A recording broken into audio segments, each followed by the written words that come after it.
നിങ്ങളുടെ ഇഷ്ട പരമ്പരകൾ എക്സ്ക്ലൂസീവായി സൺ നെക്സ്റ്റ് ആപ്പിലൂടെ തികച്ചും ഫ്രീ ആയി ഇപ്പോഴേ ആപ്പ് ഡൗൺലോഡ് ചെയ്യൂ. ഞാൻ എത്ര തവണ നിങ്ങളോട് പറഞ്ഞതാ അവനെ കുടിച്ച വെള്ളത്തെ വിശ്വസിക്കാൻ കൊള്ളില്ലെന്ന്.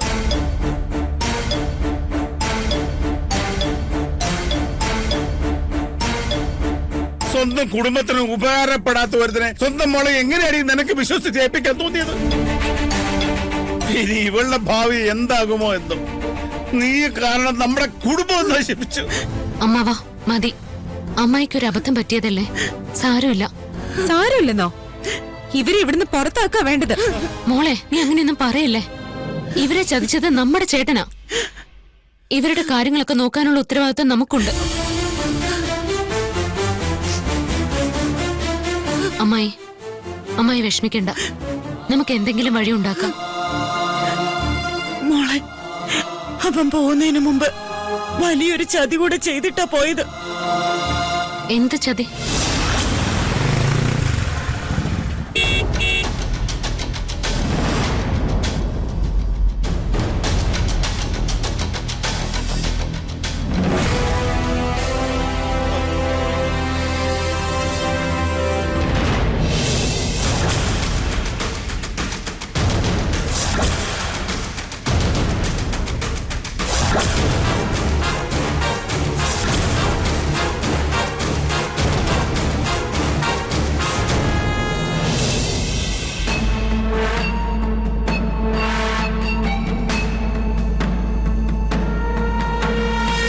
ഇതെന്താ, ആരും റെഡിയായില്ലേ?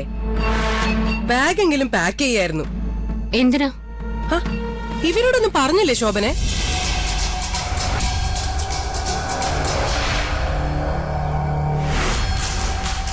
അച്ഛന്റെ കയ്യിൽ നിന്ന് വാങ്ങിയ കാശ് തിരിച്ചടയ്ക്കാൻ പറ്റാത്തതുകൊണ്ടേ ഈ വീടും പറമ്പും നിന്റെ ചേട്ടൻ എന്റെ പേരിൽ എഴുതി തന്നു.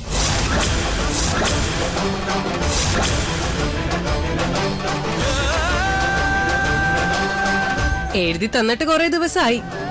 നിന്റെ ചേട്ടൻ കാല് പിടിച്ച് അപേക്ഷിച്ചുകൊണ്ട് അവൻ ഓസ്ട്രേലിയയിലേക്ക് പോകുന്നത് വരെ ഈ വീട്ടിൽ നിന്ന് ഇറങ്ങി തരേണ്ടെന്ന് ഞങ്ങൾ സമ്മതിച്ചു.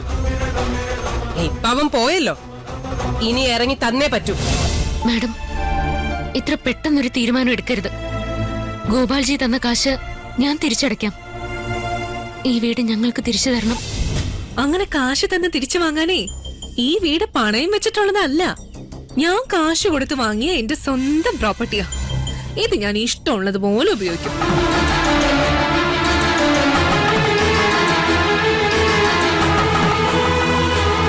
ചാച്ചു, ഈ വീട് ഇടിച്ചു പൊളിച്ച് കളഞ്ഞാലോ എന്നാ ഞാൻ ആലോചിക്കുന്നത്. അതാ നല്ലത് മോളെ. ഇതൊക്കെ പഴയ സ്റ്റൈല് വീടല്ലേ, നമുക്ക് പൊളിച്ച് പുതിയത് പണിയാം.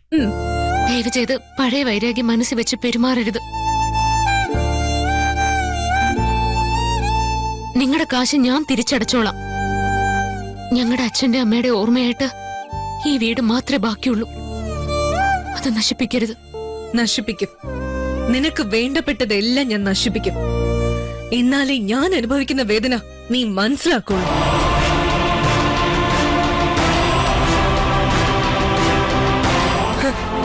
ഇവരോടൊക്കെ എന്തിനാ സംസാരിച്ച് നിൽക്കുന്നേ മോളെ?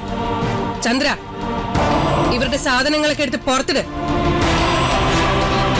അകത്തേക്ക് കയറില്ലേ, ഞങ്ങൾ ഇവിടെ സംസാരിച്ചോണ്ടിരിക്കല്ലേ. വഴിന്ന് മാറിക്കടി, മാറി നിൽക്കാൻ.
ഒന്നും പറ്റിയില്ലല്ലോ?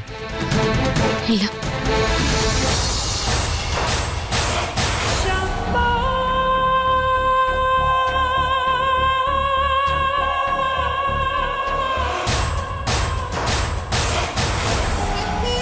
വീട്ടിലെ പെണ്ണുങ്ങളോടാണോടാ ശൗര്യം കാണിക്കുന്നത്?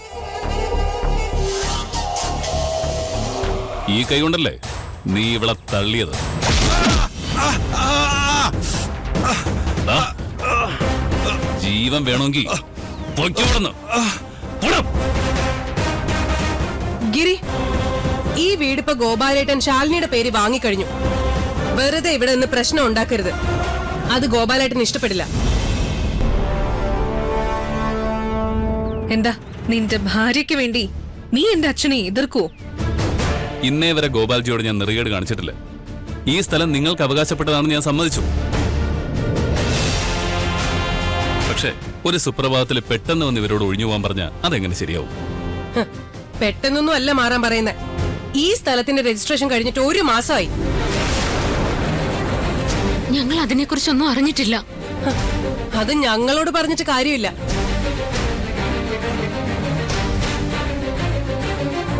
ഈ സ്ഥലത്തിന്റെ ഉടമസ്ഥൻ മഹേഷാണ്. അവനോട് എല്ലാ കാര്യങ്ങളും കൃത്യമായി പറഞ്ഞിരുന്നു. അവനെല്ലാം സമ്മതിച്ചതുമാണ്. അവനത് നിങ്ങളോട് പറയാത്തത് ഞങ്ങളുടെ വിഷയമല്ല. ഇതുവരെ നിങ്ങൾ ഇവിടെ കഴിയാൻ സമ്മതിച്ചത് എന്റെ വിശാല മനസ്കതയാ. അത് ചൂഷണം ചെയ്ത് ഇവിടെ തമ്പടിക്കാനാണ് ഉദ്ദേശമെങ്കിൽ ഇറക്കി വിടാൻ എനിക്ക് വേറെ വഴികൾ അറിയാം. വെറുതെ ചിരിപ്പിക്കല്ലേ കൊച്ചെ. നീ കൊണ്ടുവന്ന 2 ആളുകളാ തിരിഞ്ഞു പോലും നോക്കാതെ ഓടിക്കളഞ്ഞത്. അതുകൊണ്ട് ആ വഴിക്ക് എന്തെങ്കിലും നടക്കുമെന്ന് നീ വിചാരിക്കണ്ട. എന്തായാലും ഇന്ന് ഇവരിവിടെ നിന്ന് ഇറങ്ങാൻ പോകുന്നില്ല. നിങ്ങൾ നാളെ വാ. അതിനുള്ളിൽ എന്തെങ്കിലും വഴിയുണ്ടാക്കാൻ പറ്റുമെന്ന് ഞാനൊന്ന് നോക്കട്ടെ.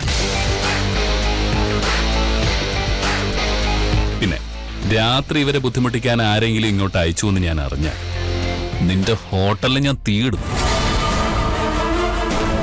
ഇപ്പൊ കൈ കിട്ടിയതല്ലേ ഉള്ളൂ. വെറുതെ നഷ്ടം വരുത്തി വെക്കണം. നീ എന്നെ ഭീഷണിപ്പെടുത്തുവല്ലേ?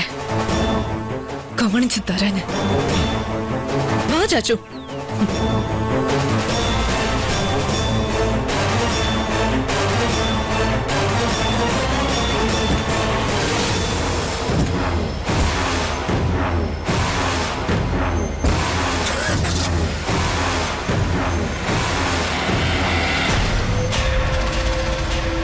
ഞാൻ മുകുന്ദനുമായിട്ടൊന്ന് സംസാരിച്ചു നോക്കാം.